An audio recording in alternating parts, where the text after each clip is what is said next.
What the hell is that animal? Doesn't matter. They find us around. C-Smile, though, has a way to get through, and that's called Firefly. Yeah. Jinx. The battle begins. Sandwiches. You didn't say it. Nope. So then you don't get to finish it. Okay. Anyway, off to the races. Charge onto Celery. Yeah, he is going to get the glimpse off, but he's still going to take a lot of damage here. Yeah, there's another blood grenade where that came from as well. But Celery is able to find cover close to the tier 1 tower. Okay, let's talk about the lineups. So we get to see the Quinn Lesh, something that used to be a lot more common. Of course, he was buffed in this last patch. Split Earth, I believe, has a bigger AoE now, and the Lightning Storm in general has been buffed. 20 more damage at all levels, which Edict has lower cooldown. And from the build that we saw last time, he ignored Diabolic completely and maxed the Lightning. Is it Lightning Storm? Yeah, I think that was that Sumail in the last game we cast it with Storm? That's right. With Lesh, I mean? I'm not sure, actually. I don't remember. Yeah, good question, Cinder. I would say this is a pretty good Lesh lane for the most part. You have the range advantage on Bat. You can harass him, and Bat can't really dive you until he gets many stacks on you, and even at that point, you can still just TP away, and in order to dive you, he needs to have health to begin with, and if you're constantly harassing him, he will not be able to make an aggressive move. That 20 damage extra on Lightning Storm level 1 is actually huge for Leshrac. I think it's the biggest buff out of all of them, because it allows you to just put a lot more offensive pressure in lane against a lot of the matchups you like, which is mostly melee heroes and short-range heroes.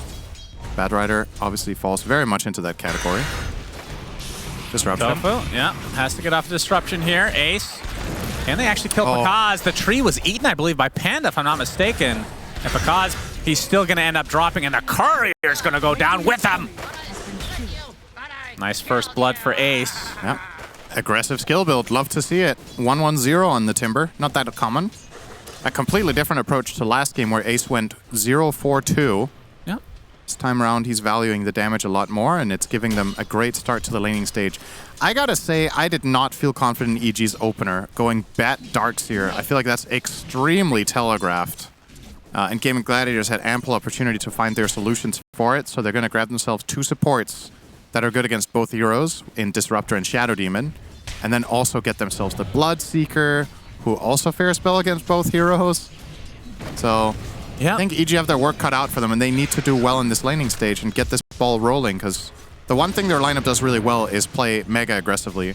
But obviously because of that, Gaming Gladiators have picked defensive heroes. They have Glimpse to get away from the charging heroes, they have Disruption, and they have Timbersaw as a wall. Yeah, and I really like the Shadow Demon pick. And the fact that it's position 4 means he's going to get a little bit more farm, which I think could prove to be important. You have, obviously his ult will dispel a lot of stuff, including the Bulldoze. And if you get Disseminate, which I believe is the, not Disseminate, what's the shard called? Demonic Cleansing.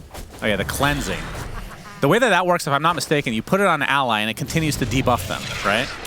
Dispel them, yeah. Or dispel them over a period of time. So that's really good against Global Science if you can get off first. Is Matthew getting chased. He's vacuumed to slow them down. Maybe not going to die. The Rachio, a couple more right clicks, but the Surge comes out. But now you can see Whisper out of mana. Yeah, and I mean, this is almost as good as the kill, because now Durachio is just rolling with thirst. With Matthew being this low, having to walk all the way back to base. These lanes are looking great for Game End so far. Yeah, back to the Shadow Demon point, of course, Cinder. And obviously a great save against the Bat Rider. We've seen that as a counter in years past. Now, my question is, because of the way Disseminate works, and I keep saying Disseminate. Demonic Cleanse. Demonic Cleanse works as the Blood Right will be used here. Oh, that's not a good the kinetic field. He has to wait until the field is over with Surging. He might live, but yeah, he's not taking that much damage, actually. Definitely a better way of getting about that. Anyway, back to the Shadow Demon talk, Siren. I feel like he's going to need a Dispel for himself so he can actually cast these abilities. I think that that's going to be a priority, and if so, what does he go for? I think you go Boots Lotus this game. Okay. Honestly, I don't think you need anything else than a Lotus Orb on Shadow Demon. It counters global, it protects you or an ally from Bat Rider, And as you said, the Demonic Cleanse can be used to remove sticky napalm charges all game. It can be used to remove silences. So he can Lotus himself and then cleanse an ally. And then he's removed 2 global silence targets already. That's pretty strong. Gaiman, just for a brief moment there, clicked up to over 2K already on the gold lead, just raw laning here. And a lot of it in that mid lane. Quinn with the 13 denies. Oh, Panda! That is not where you want to stand in the lane against Timber. He goes to the side and stands in the tree line. Yep, that means a lot of damage, and he's going to get punished. Uncharacteristic positioning mistake there. You have to play in the middle of the lane against Timber. You cannot go to the trees like that. Just offered himself up for Ace to munch on him, and he takes that opportunity immediately. Very quick punish, just like, oh, okay, I'll do an extra 300 damage for free if you let me. Because if you're standing in the middle of the lane, Timber can't do anything to you. He can't chain you, he can't Whirling Death you because you're a ranged hero. But the moment you cut over to the trees, and I understand why he does it, because it's so instinctual. You do it against every other hero and it's fine. Just not this one. You have to play the style that the hero demands in the All right, Quinn, he's going to get this top rune that will spawn. That's the power rune. It is Quinn, so he will guess correctly. There it is, and it's a haste. Oh, very Matthew's nice. in trouble. That's a nice rune to get for a Leshrac that has Pulse Nova. Didn't quite get the glimpse there, Celery, so might not Yeah, catch I mean, up. this is... Yeah, it's a bit of a tricky kill. Maybe not even worth the effort. But the mid lane, where C Smile is currently residing, would certainly be worth it. Disrupt, to start things out. And haste into the split earth. Pulse Nova from afar, and he should be able to chase this all the way through. Although, C Smile gets to the high ground, so Panda will have to sacrifice himself instead.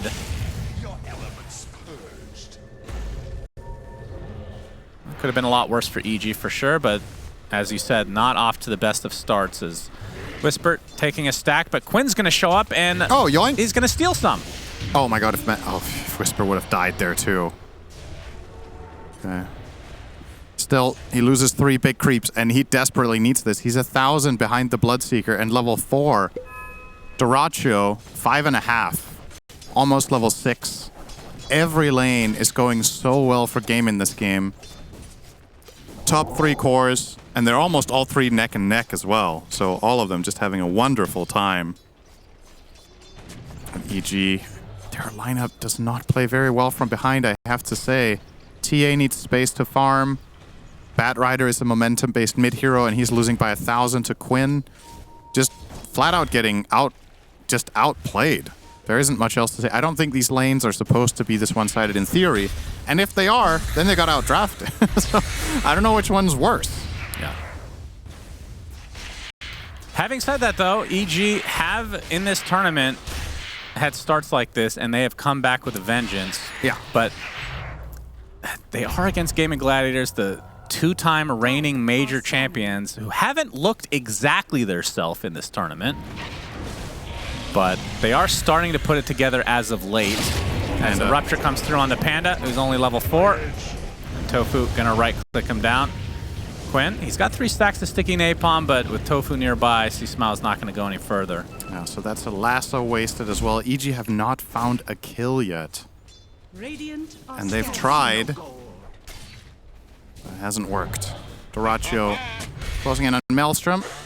Ace with the Vanguard going to be starting to dive this bottom tower and just farming up the camp, taking that away from Pakaz. Gonna be a little bit of an exchange here. I'm just surprised he didn't chakram that wave or that camp. Yeah. Charge out to Dyrachyo. Matthew with the blood grenade, trying to go for these blocks. Whispers in the area, vacuums back. The blood right will hit though, but the bash comes through just in time for Whisper. Really well to get played by Matthew there. That was a beautiful block. That was necessary for the Panda to catch up. And for Whisper also to catch up with that vacuum. So finally, EG get on the board. Oh, that's a fat stack right there. That is a juicy one.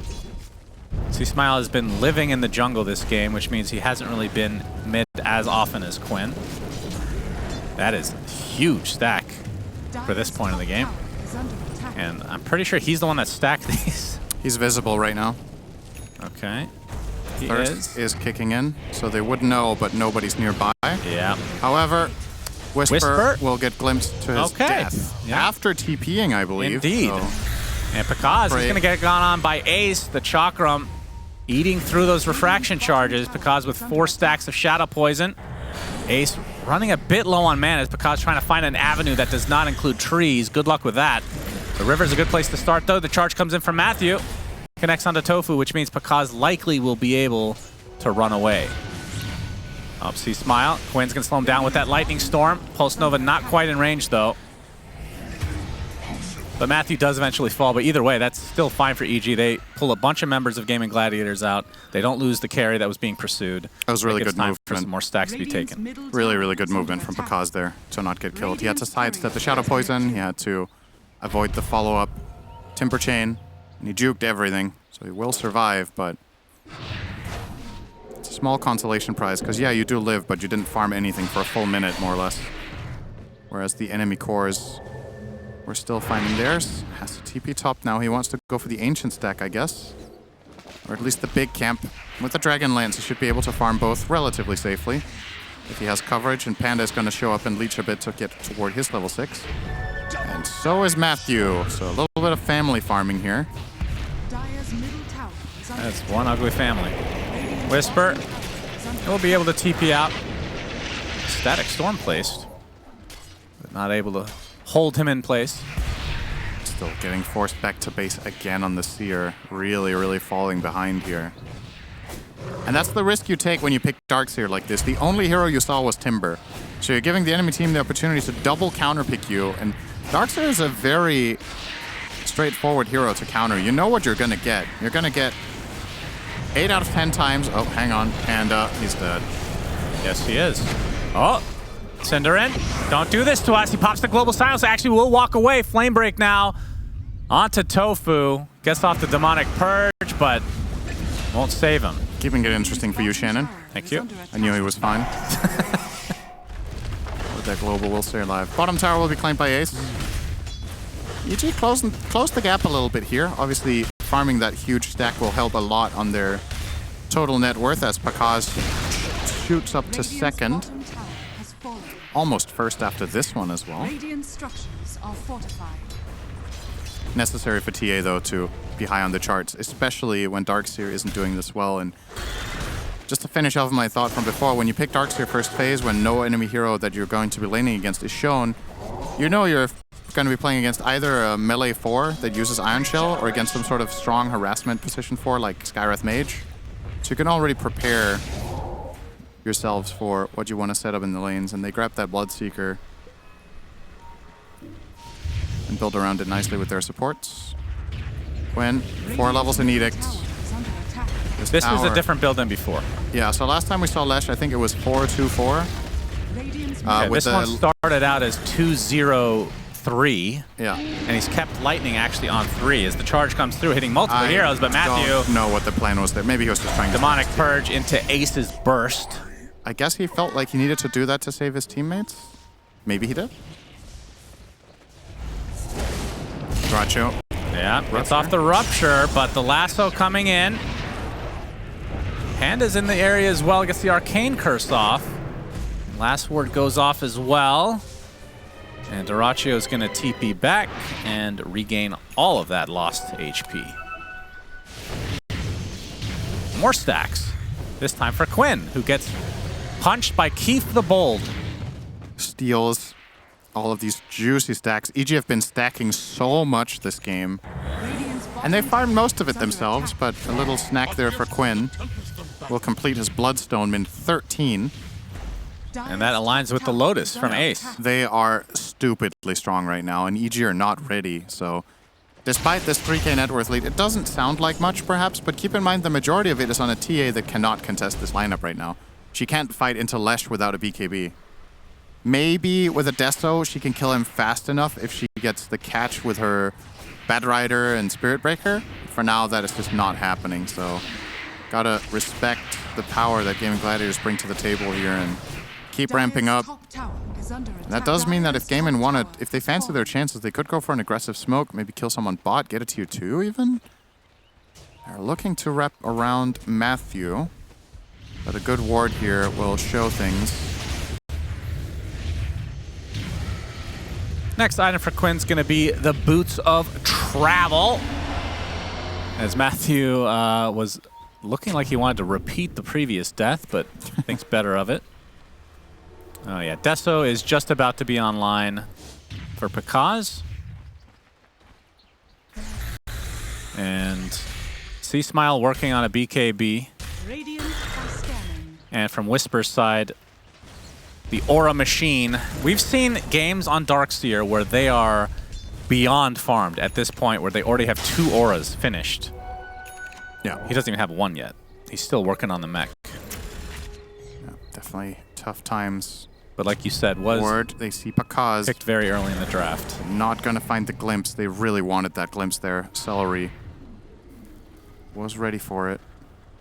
But now they know he went over here, so the outcome might be the same. But he has traps available. It's going to be spotted by Panda first.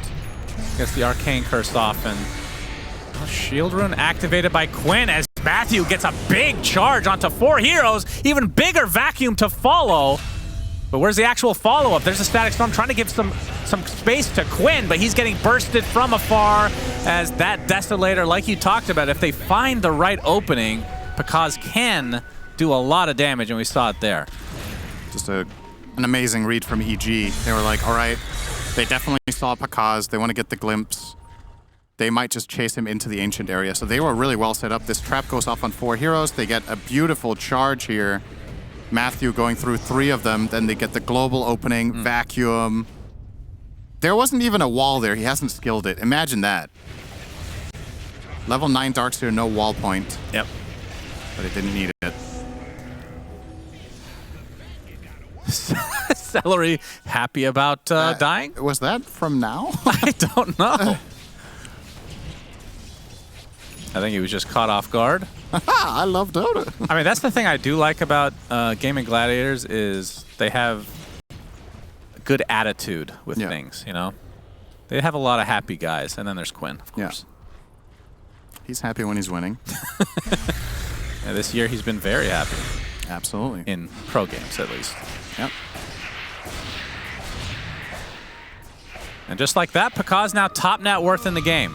So how quickly these things change. Yeah, and C-Smile has the BKB now on Bat as well. Has to pop the Bloodstone.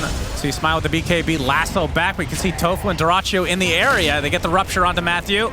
Trying to TP out, but that's a little ambitious. Yeah, that kill was just not going to happen. Quinn is too tanky with the Bloodstone there. These 2 heroes combined, Bloodseeker as well as, Batrider as well as Spirit Breaker, not enough in the tank.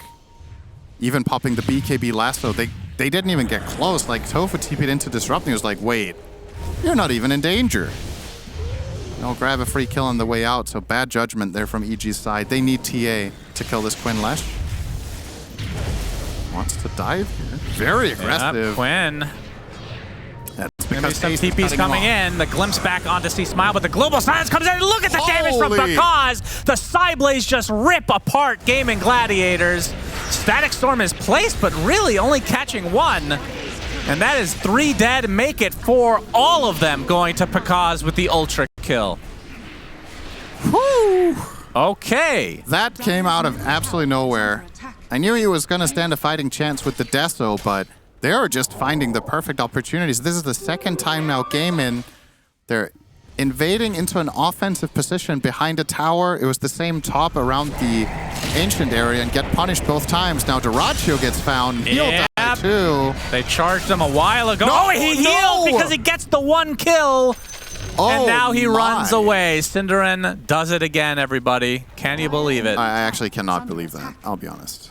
Incredible. There are other times where I'll be like, yeah, you know what? That was a bad call. There's no way that happens there. How the hell did he get that kill in time? He was literally 1% health here. And I think it's C-Smile moving too much here. Stop moving! He keeps moving back and forth. He's just killing himself. Yeah. Wow. All right. You cannot blame me for that one. That was C-Smile's fault. Okay? Yeah, we'll write him a letter. That's the perfect reaction. Okay. What? Okay, well, they're gifted something, but still. Yeah. The past few minutes, it's been all EG, aside from that 1. I think C-Smile wanted to turn around and get an attack off and just didn't manage in time. The lasso was still lingering, so he couldn't attack, and then when he turned, he changed his mind.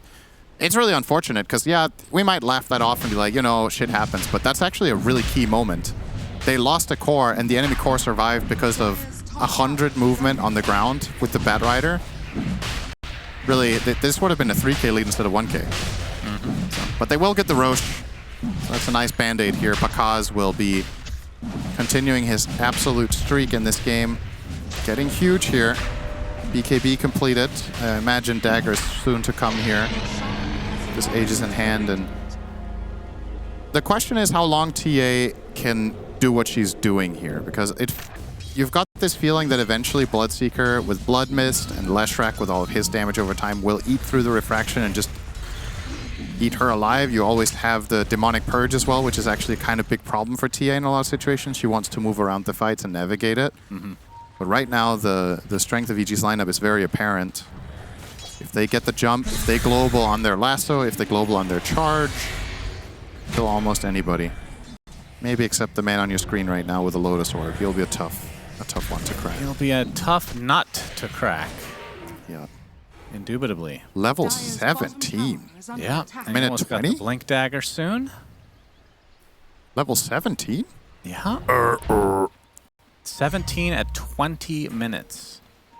Well, Dorachio's 16, so... Yep. Yeah, well, he's actually 17 as well. All right, well, look at that. I guess that Batrider kill was a big influx of experience, actually. I would say a hero on each side being level 17 at minute 20 is quite uncommon. Oh, they go on Ace. Try to go on Ace. Do they have the damage? He is getting bursted pretty fast. Tries to Timber Chain onto the cliff, but that's not a thing. He's going to get vacuumed back into the arms of Pakaz. And they find the support on top of this as Matthew just simply TPs out. This game's suddenly in firm control of EG. Yeah. Winning every fight handily. Nice pounce there. Just immediately going in on that. Quinn will get out before the charge connects. So they take advantage of a Timber's positioning there. They get the lasso and pull him into the river, and he's not in range of any trees there. So despite getting off a good Lotus, Ace could not connect on anything and threw out a desperation chain. Wasn't even close to hitting a tree. And they got the collateral on the Disruptor, who tried to save with the glimpse on Bat. And EG will advance, looking to take the Tormentor after the tier 2, you would imagine, with TA. Yep, I would imagine so. A quick pause and a quick unpause afterwards and into a pause. Someone crashed. Crash all. That's my favorite cheat code. Crash all ready. Yep, that How? makes sense. How can they all crash and then still be ready? You know what's funny? I wasn't going to say anything because you couldn't see it, but my computer, everything was frozen on screen for over 5 minutes. They unpaused it just now and it started working again. So there's something actually weird going on with the server, I think. Okay. I've never seen that before. Maybe you should just leave the game. Yep. Maybe you're the problem. All right, see ya. There goes the tower. It's Tormentor time. Yep, nobody better in the game, I think, than TA for taking these. The double meld. Well, he doesn't have refraction ready. Yeah, that's... Doesn't matter. All right, Matthew will get his planar pocket. Can eat the Rupture or a Glimpse. Maybe the Demonic Purge. Okay, let me ask you this. Have you ever noticed it doing anything? Not very often, if at all. I don't think I've noticed it this tournament. If it happens, like, it's hard to catch unless you're specifically looking for it. There are like certain spells where it would be very obvious, right? Like a finger being redirected or something like that, but a lot of the things that happen are kind of subtle. It's like you wouldn't necessarily notice that a Thunderstrike goes on this guy instead of another guy, or depending on the situation, if you glimpse someone else and you end up glimpsing Spirit Breaker, it might look like it was on purpose. You glimpsed that guy, etc. Yeah. It's a bit hard to So we'll tell. just go out on a limb and say it's a pretty good shard, I guess, maybe. I also think a part of it is that the pro players might not use it particularly well, because I think it's exceptionally difficult to use. It's one of the hardest spells in the game. Yeah, it's very timing correctly, because you need to have the foresight of what the enemy team is doing, but unlike with Anti-Mage's Spell Shield, you need to have the foresight that they're doing something on someone else that you want to take in that exact moment. You need to be in range, and a lot of the time the way Spirit Breaker approaches fights is that he charges the back line, so you might not even be in range of anyone. I mean, and you will be targeted anyway. Do you know if you can cast it while charging without... Oh, that's a good question. I don't think you can, but maybe. If you can, then that could just be used as a magic resist, temporary magic resist, along with Bulldoze, right? Yeah, that's true. Then you're very close to being invulnerable. It doesn't. 75% magic resist is absurd, but it is a short duration. Yeah. And it cannot be dispelled. Oh, that's interesting.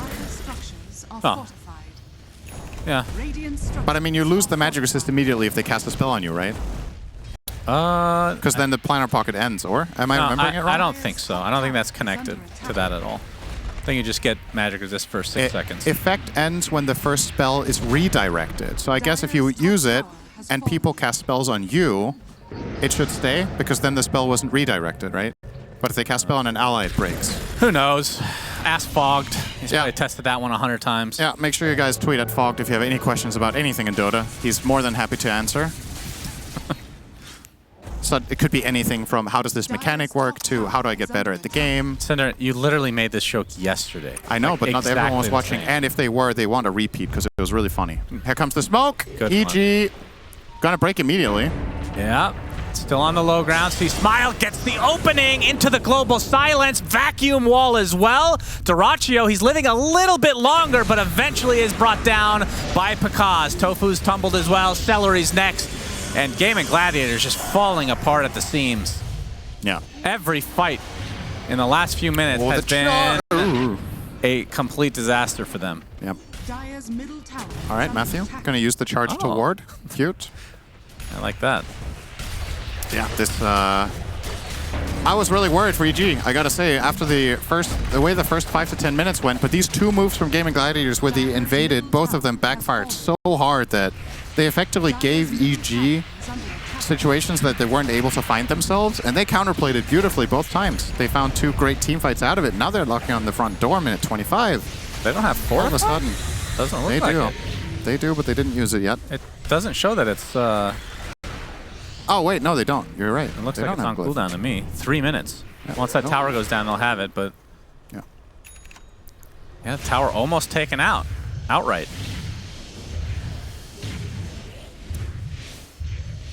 Next Roche we'll know in a minute and a half, and that's going to be EG favored. Not just because they're up by 12k, because they have a TA. They can take that very, very quickly. Yep. I think EG are going to hold tight, considering how important this series is for both these teams.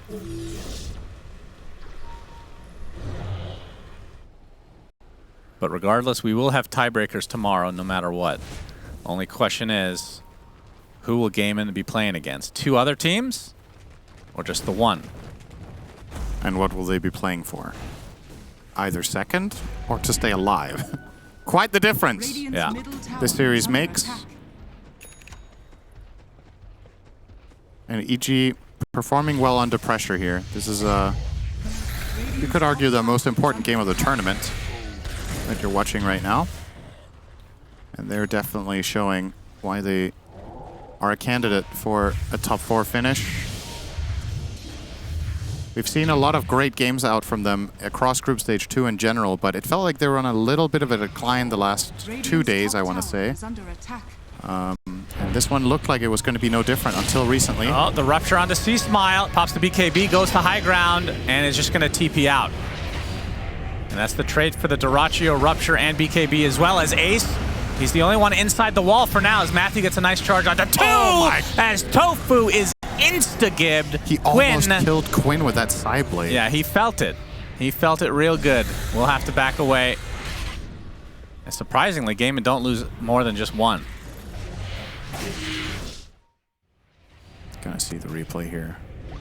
Not the best back wall, but this is a pretty good melt strike. Holy shit, how much damage did he take? 2,400 it said, I think. No, that is not. I have no idea. I think Quinn took like 1,200 from that attack. I think it did say. Is that too much? Yeah. 2,400? I think so. Quinn? He does have Daedalus. Yeah, it's not possible. It cannot be. Okay, I'll take your word for it.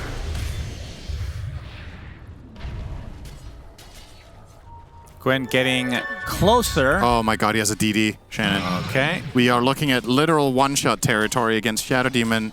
Well, he already one-shot somebody, so. Well, he wasn't full HP the last time. time. All right, the charge in again, connecting on several heroes. The vacuum into a big Cybele is not enough for an insta-give, but he still gets a double kill shortly after. Make it triple for Pakaz. And this is getting out of hand for Gaming Gladiators, with Pakaz now on their doorstep with a double damage rune still. A decent amount of time left.